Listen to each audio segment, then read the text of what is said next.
Welcome back to another episode of 5 Sports.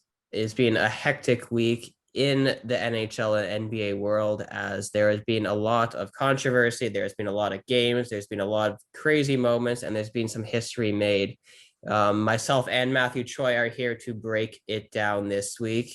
And we are, of course, going to start with the NHL, and we will start with the Vegas Golden Knights taking on the Montreal Canadiens. A bit of a David versus Goliath. Uh, Vegas has jumped up on the Montreal Canadiens. They have a 1-0 lead. Thoroughly dominated game one. Matthew, where do you stand on this series? And do the Montreal Canadiens have any chance of extending their fairy tale run? Well, I want to say no, but we've been predicting that they lose in 4 or 5 games the last 2 rounds, so it's kind of hard to say now. But based on what we know about Vegas, I don't think there's any reason why we shouldn't expect it to go to 5 games or any more than 5 games because we've seen Vegas has been here before. They've only been a better team since like their very first year of going to Stanley Cup Finals, and we saw against Colorado after the first 2 games, they've stopped production from almost every player on the team other than Rantanen. They contained McKinnon, they contained Landeskog, and Montreal doesn't have the offensive players that Colorado has, so I don't think there's any way of them actually scoring on Vegas. Like the only offensive piece that they really have, I think, that could kind of get the offense going is Cole Caulfield. But he's young, he's not as like experienced as the players on Vegas, and I don't see Vegas really losing any more than 1 game. Yeah, it feels, as much as a David versus Goliath that you would get in a conference finals, in circumstances, really everything. We talk about how Montreal got here. They played, Toronto, whose mentality is, completely, subpar to, basically any other professional hockey team, not only in North America, but really around the world. And we really, Montreal took advantage of, a Toronto team that has just time and time again fallen, flat on their faces when it came to, doing it when it matters most, up 3-1. So it feels like Montreal's story is coming to an end.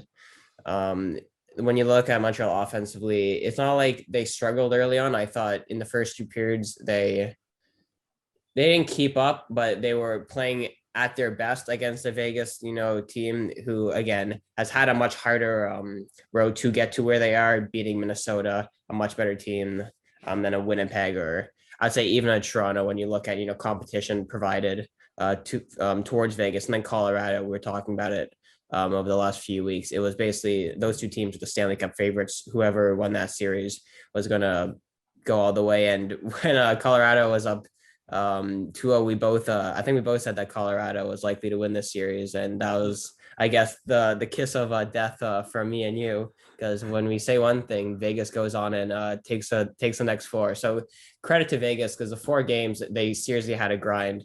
Did it at home to tie it up, and then that game 5 was huge. We said it last week when it was tied 2-2. We said this the 2-2 game is going to be everything. If Colorado wins, it feels like they'll take whatever advantage they got. But Vegas coming back, tying it up at home, pushing the series, and then winning that game 3 was like Toronto versus Milwaukee a few years ago when Milwaukee won the first 2 at home, and then Toronto, once they had the belief that they could win, they went and took that and ran with that momentum. So that's what we saw Vegas did, and it just feels like they're destined to win the championship at this point or the Stanley Cup.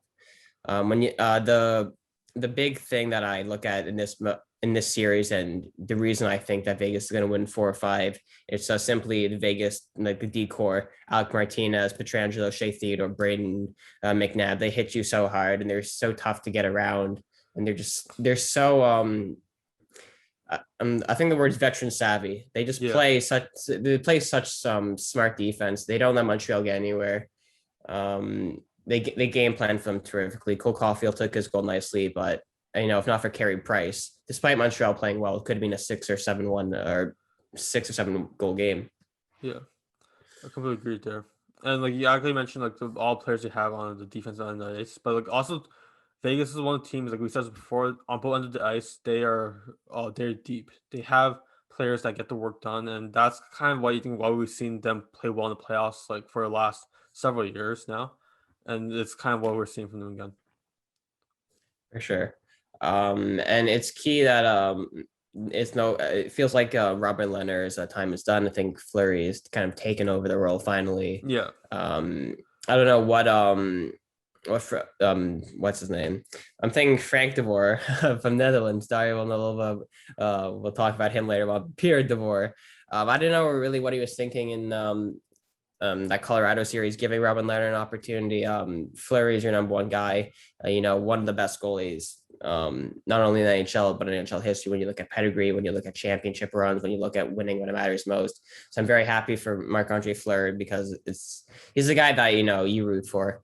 Had all the abuse coming out of university. Wasn't really given a fair opportunity as a number one pick to kind of prove why he was the number one pick. Everyone, he always seemed to have his haters being, one of the first ever goalies taken number one overall. So, I mean, he's completely justified that pick with his career and overall. And now, over the last 5 years, he's really getting the recognition he deserves. In Pittsburgh, it was more Crosby, it was Malkin, about the core and Fleury was, he was the goaltender. He was good. He did his job, but he never got the praise that he deserved for Yeah. being the elite goalie he He was. does because Malkin and Crosby, like as good players they wouldn't have won those Stanley Cups without Fleury. Exactly. And it's good that he's getting the recognition. The point I'm trying to make is we all knew how good he was. We all knew the potential he had, but coming or being a number one pick, especially as a goalie, especially at the time he was picked as a number one goalie, the pressure, it seemed you never really knew if he was going to make it early on. He had his struggles, but he only grew in confidence and then just his career and looking at the outlook and, you know, we could be talking 2 3 weeks, the possibility of him winning another Stanley Cup. So Yeah. just the job he's had to do and the way he's fought and through the media criticisms and all that. So I just wanted to spend some time on Fleury, giving him the praise he deserves because he was also, he was top notch in the series against Colorado, as well as, the Vegas defenders basically shutting out McKinnon after the first two games, not giving Landeskog much. Cale Makar was really exposed. He was trying to push too high up and Vegas took advantage of that. The Mark Stone goal in the game 5 overtime that was really set up by Colorado having to put they're forced to push too high up. They're forced to be overly aggressive. That's what I was looking for.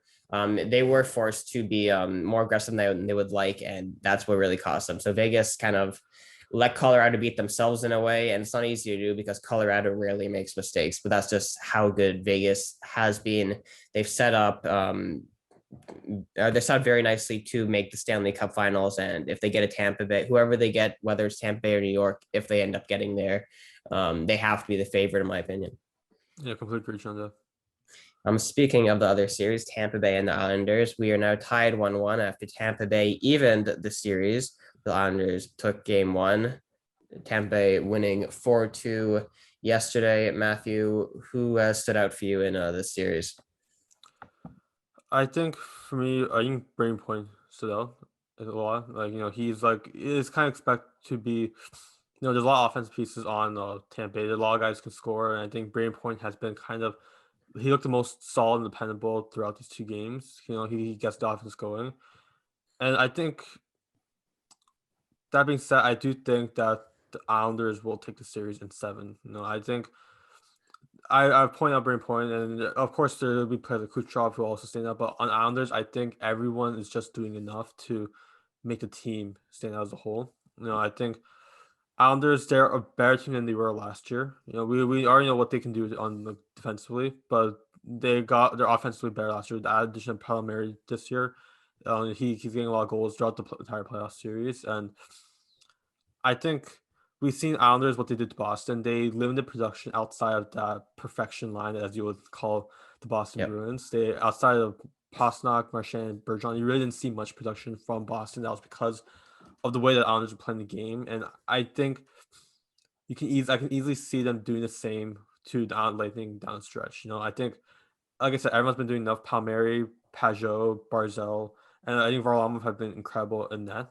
I think even though he let a few more goals last game, but even with that being said, he put in he made some key saves. He made a huge save on Kucherov early on in the game, and I Mm-hmm. think it kind of very similar to Vegas. They're a very well built team, both offensively and defensively, and they have a good goal behind them. And I think because that, as great as Tampa Bay is, Islanders will edge it out. Yeah, I was thinking about Tampa Bay, and I was thinking, will experience, but the Islanders have been proving everyone wrong. Sorry, they've been proving everyone wrong. Islanders so far. And we looked at the Boston series, just felt like Boston had the talent edge, but the Islanders are just, I think they're overall the best team in the league. They proved it throughout the regular season. They grind out results, and I'm very happy for Varlamov. We talked about game one. He stole game one. Yeah. If not for him, it was Carey Price-esque. We've seen throughout the playoffs what Carey Price has done. I saw a tweet that just it felt so relatable to the Leaf situation. Someone asked if Carey Price wasn't in net, what would the score be? Someone said Maple Leafs 3, Vegas 3. So that's really proves how good Carey Price has been, and Varlamov has done the same thing for the Islanders. We saw what he did against Boston. He struggled early on. He was splitting time with the backup. But once he got that back to back, once Barry Trotz gave him that vote of confidence, he's taken it and gone all the way with it. Took 3 in a row against Boston. The fourth one was game 1 against Tampa Bay, and then finally Tampa Bay, got a little read on him. They got a few bounces to go their way. Victor Hedman with the great shot from the point for his goal. Sometimes as a goalie, you can't stop everything, and it was a bit of an off night for Varlamov. But an off night's basically him not standing on his head at this point. So expectations are really everything when it comes to Islanders. They have to have great goaltending, but their defense has really kept a lot of high percentage, chances away from the Islanders, and that's what Barry Trotz has made a living out of. He forces teams to really get out of their comfort zone, and the Tampa Bay is really being forced to play a different brand of hockey than they're used to. They can't get to the net as much as they want. A lot of the goals and a lot of their shots have been from the point, because that's where the Islanders are forcing them to shoot from. So I think Barry Trotz has done a really good job of making the Lightning uncomfortable, as he did with the Bruins the series before. So I agree that I love their coaching. I love Tampa Bay's coaching as well, but I just think the Islanders right now have the momentum. They have basically everyone in the world rooting for them. They're basically like, if you're not like a huge hockey fan, if you're not basically stuck to one team, they're basically the people's fan. The Islanders are similar to Phoenix in the NBA. So I mean, Tampa Bay's a great team, defending Stanley Cup champions. They have depth, up the wazoo as well. But something about the Islanders is just a vibe, and sometimes you have to, pick, you have to make predictions based off a gut feel, and my gut feel is just the Islanders right now. I completely agree. Something about them is just so enjoyable to watch. Yeah, I think they just have the momentum going for them at the moment. Like they've had a solid regular season. It didn't stand out as much as some of our teams have, but they came in the playoffs and they went to 2 tough first rounds and they came on top for both of them. And I think there's no reason to believe that why they won't, after they did to Pittsburgh and Boston, why they can't do the same to Tampa. Mm-hmm. Speaking of momentum, let's switch the conversation over to the NBA playoffs, where the Phoenix Suns rode a lot of momentum in route of a sweep against the Denver Nuggets and Nikola Jokic, the MVP of the league. It's easier said than done to ask how the Suns did it. It was, a huge combo of Chris Paul and Devin Booker. But really is about the supporting cast as well, because as a whole, they played great defensive ball, really limiting Jokic. I think DeAndre Ayton, there's a lot of credit for that, because I think Ayton had a terrific series against, the best player this season in the NBA, Nikola Jokic. So how far can Phoenix carry this? Are they favorites to make it out of the West at this point? Well, I heard there's news earlier that Chris Paul is out indefinitely, Mm-hmm. and judging by when he comes back, that him not playing for the Suns is going to be a huge question mark. 'Cause even if he's not scoring, like when he was injured, he'll still Yeah. playing and still facilitating and getting the ball They're to his definitely teammates. rooting for a game 7 now in the LA series, try to extend it as long as Yeah, possible. So and yeah, but if Chris Paul is playing, I don't see any reason why they wouldn't take it in the West. I think we've always mentioned Chris Paul and Devin Booker, but the way I see personally, I think the Suns kind of have a big three with Booker, Paul, and DeAndre Ayton, because there's so much that DeAndre Ayton does in terms of rebounding defensively, as well as he produces offensively as well. If Chris Paul can get him the ball, which he does, yeah, I think what we saw against Denver was kind of proof of how versatile that starting lineup is. Like you have Chris Paul at the point, and you have Devin Booker, who's your top scorer, but you can get it to Aiden. Jay Crowder has moments, Bridges has moments, and everyone produces. And that's what happens when you have a point guard that really can spread the ball around. I feel like Chris Paul's kind of that point guard we don't see in the NBA anymore, and the kind of point guards you hear about like back like when Isaiah Thomas, like playing in the Mhm. '90s or '80s, and like Mac Johnson. Like he's kind of that player, and we're seeing how he's using that kind of mentality to help his teammates win. Yeah, I love the first three games. A lot of it was Devin Booker first three quarters. Chris Paul's just going to show off and hit Yeah, everything in the fourth. Yeah, point guard, mid range. I mean, the mid range game he just played was unbelievable. Because anytime he shot a mid range jumper, it was in that series. I mean, Chris Paul. There's very few words left to describe the genius that yeah, he is, especially at his age, going on basically playing the best basketball of his life ever since his Charlotte days, maybe the Clippers days, but definitely had a lot of help in the Clips or with the Clips, and I think his playoff performances were definitely less kind of mature than what we've seen, and I think that's just how he's developed overall as a point guard and as a player in this league. Yeah, everyone's rooting for the Phoenix Suns for that reason. I hope they're rooting for the Phoenix Suns. Devin Booker proving why he's one of the next superstars in this league. Just unbelievable. Defensively, offensively, Jay Crowder, I always mention one of my favorite players, and yeah, they're moving on. The Phoenix Suns, they're moving on. They're looking to play either the Utah Jazz or the Clippers, who are deadlocked in a 2-2 series. No Kawhi Leonard for Game 5, who may miss more time. If Kawhi Leonard doesn't play, is the series a wrap for Utah? Because Kawhi Leonard really willed the Clippers back into this series after being in an 0-2 hole.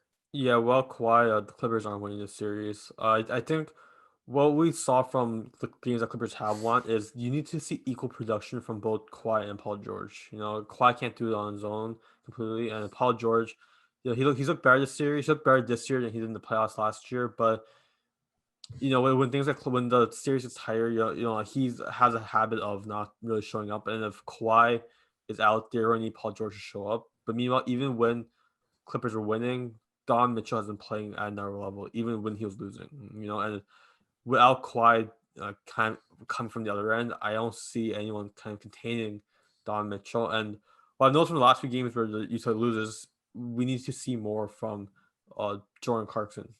Again, he took a step back after having a strong series against, I'm forgetting the team that they're facing before, Memphis. And I think we need to see some bit more offense production from Gobert. That's not the main thing we need him for, but we need to see a bit more from him. We need to see more from Clarkson. And if Mitchell keeps playing the way he is, and with Kawhi out, I have no reason to think that Utah won't take the series. Um, so we know Kawhi is out indefinitely Game 5. Yeah, It's all about. I mean, I think Utah has to take this to the six at this point. I just think if the Clippers don't win Game 5, how do they recover morale wise, especially knowing that Kawhi Leonard isn't at full health? Because to miss a playoff game, I mean, we saw James Harden yesterday basically force himself to come back, and we saw how limited he was and how yeah. badly he struggled. I mean, I mean, this may just be me, but do you think it's a wrap? Because it's feeling like Utah is going to take this in six at this point. I can't see the Clippers recovering. And I think it is a wrap. I can't see Paul George really stepping up into that role of being just the number one guy. Like no disrespect to Paul George, he's a great player, but I think for a long time he hasn't really been that number one guy on any team for quite a while. Like the guy to kind of carry a team to playoffs. So with Kawhi out, I don't see the Clippers having enough gas to contain Utah Jazz, who have been playing well offensively. I think the last few games that hasn't that they lost. I don't think it's been Utah playing bad. I just think it's when Clippers playing better. But when you don't have your best player with you, there's nothing really you can do about that. I mean, it's just been the Kawhi takeover, really. Yeah, I mean, the dunk he had over Derek Favors. He said, "Get out of my way. I'm coming in." I mean that. I mean that's just what Kawhi. I mean, we haven't seen Kawhi Leonard do that.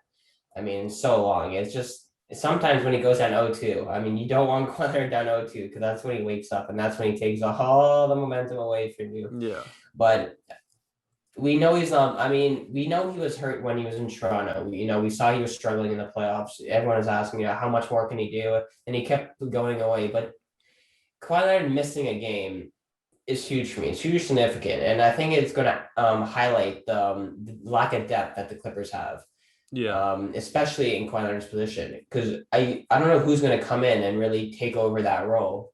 Not only defensively, because Kawhi Leonard was doing a terrific job limiting Mitchell when he got hot, but now when yeah, Donovan Mitchell goes, I mean, I think Donovan Mitchell may go for 60 tonight.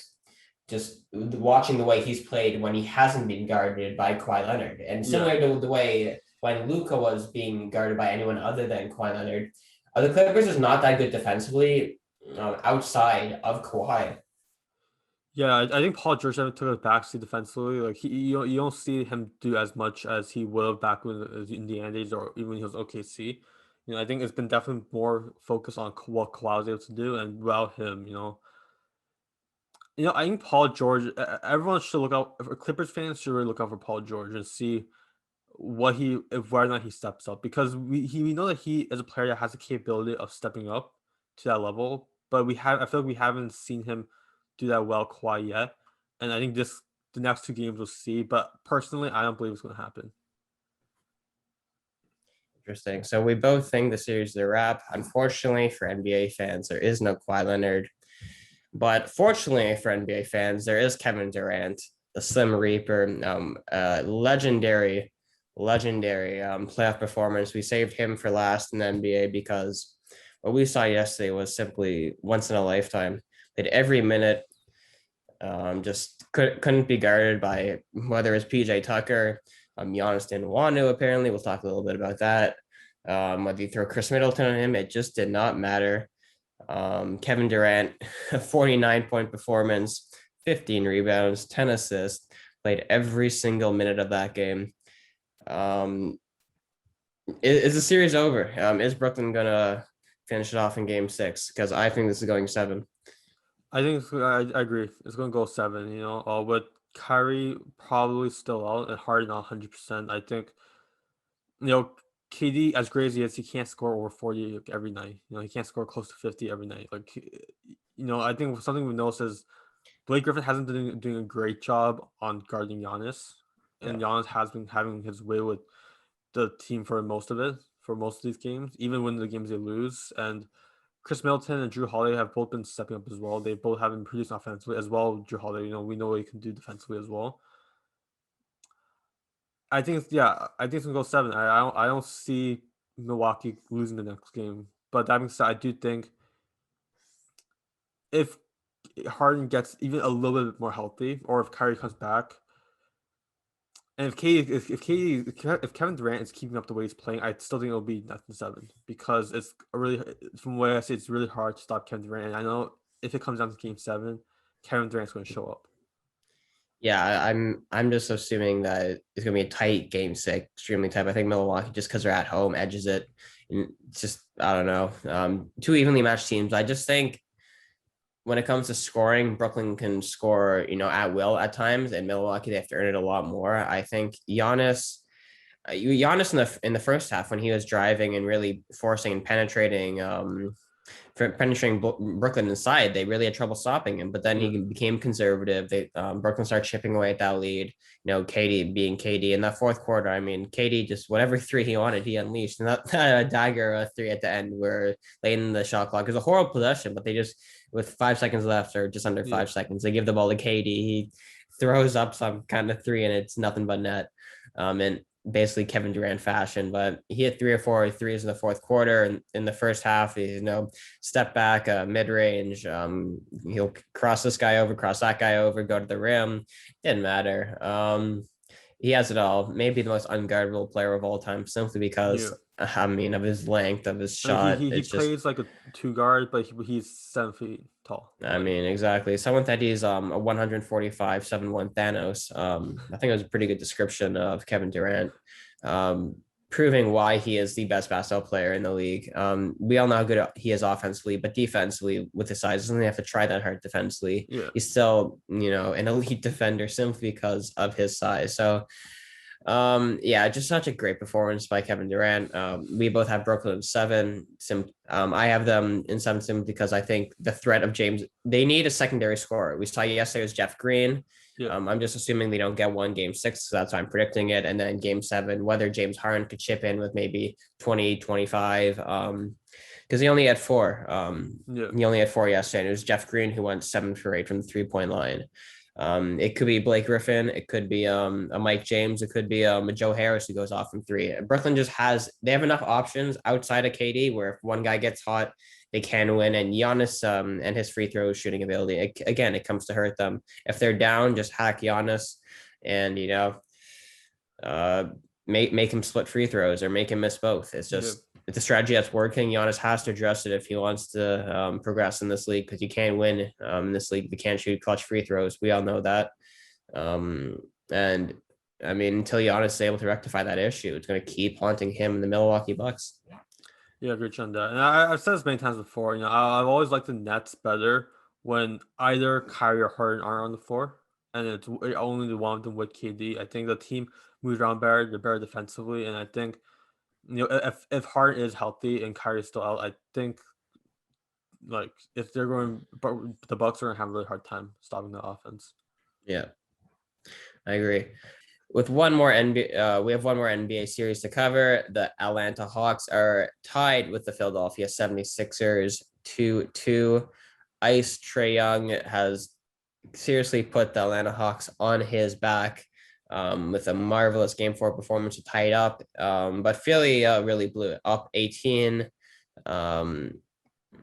Yeah. What happened to Philadelphia 76 in that half? Because they really had the series wrapped up if they won that game. Yeah, I think they really just took their foot off the gas. Like and I think they've been doing that a lot throughout the series. I don't think they really expected this much effort from Atlanta coming in. I think I hope they expect effort. effort, but I mean, I'm sure they expected effort. Like they didn't expect yeah. Atlanta to put up this much of a fight though. Like it to be this hard a fight against them. I think everyone have had Philly as favorites. No one really had Atlanta coming. They thought Atlanta beat New York, and then they were kind of going to be gassed out after that. But Atlanta has been Trae Young has been very hard to stop. I think we were talking about if Ben Simmons can contain Trae Young, and even though I think maybe some games he has, you can contain Trae Young is still letting him score over 25 points at this I point. think in the wins he was contained, but we saw yesterday his change of pace. He could go one direction to the other, left to right in a Yeah, split second. And as good as Ben Simmons is, and as lengthy as he is to kind of be able to put a hand up on Trey, he was shooting threes over him in the first half. I think Atlanta does what they did well is they got a lot of switches on him, so they ended yeah, up with Cork Mounts on him a lot. Um, Ended up with Seth Curry trying to guard Trae Young. Trae Young's just too quick. He's too skilled. Again, another future superstar in this league. And yeah, the theme of this NBA playoffs has been future superstars: Luka Doncic, Trae Young, Devin Booker, Jason Tatum, Donovan Mitchell, and yeah. there's one or two other guys that you could easily throw in there. It's been a serious changing of the guard, and what Trae Young was able to do was just basically will his team back into a series.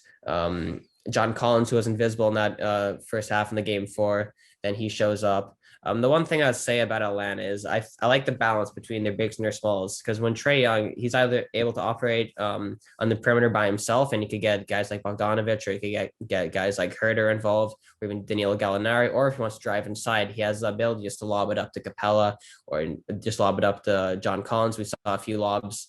Um, we saw a few put back dunks from the Atlanta Hawks in that game 4, which kind of really allowed them to kind of capture the momentum, especially at home. I think Atlanta's well balanced. I think Nate McMillan deserves tons of credit because he basically he completely changed the trajectory of the season after taking over from Lloyd Pierce. Yeah. We saw the job he did in Indiana with slightly less skilled players. I think now that he has a superstar in Trae Young, he's able to kind of mold, a system and basically an offense in place that seriously revolves around Trae Young. And we're seeing the best version of Trae than we did in the last year and before McMillan came in. So it's really exciting to watch Atlanta. They deserve all the credit and the praise for being tied 2-2, and they earned it because Philadelphia really hasn't been at their best. Joel No. Embiid, you can't go 0-12 in the second half. It's inexcusable. And Ben Simmons, we see the liabilities. If Tobias Harris isn't shooting, if Korkmaz isn't shooting, if Curry's not hitting threes, Philly needs to hit threes because one of their best players, Ben Simmons, is really ineffective. Other than inside the paint, he's basically ineffective on offense. So they have to find a way to get Joel Embiid more touches inside because when he's trying to Embiid also he wasn't healthy in the second half of yeah, game he 4. definitely looked hurt. And Yeah, I mean, Philadelphia is really an Embiid injury away from completely collapsing. yeah, Philadelphia is a great team defensively. because they have five guys that know how to guard. But when you have a guy like Trae Young scoring and basically producing, getting guys open shots, it's hard to keep the score down. It's hard to do what you do well when you have a guy like Trae Young disrupting, everything that you're comfortable with and everything that you do well. So that's really where Atlanta's taking advantage, especially in their wins. And I can only see this going 7 because I don't trust Philly. I don't trust their free throw shooting. I don't trust their offense late in games. So I have the series going 7. I think Philadelphia. I think experience does matter in Game 7, so I think Philly will win the series, but it's going to be a tight Game 7. I can promise you Yeah, that.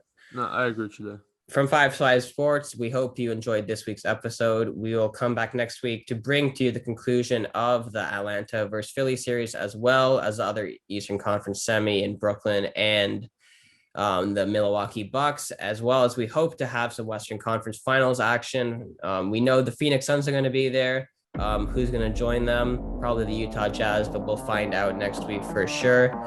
From myself and Matthew, we hope you have a good week and see you next week.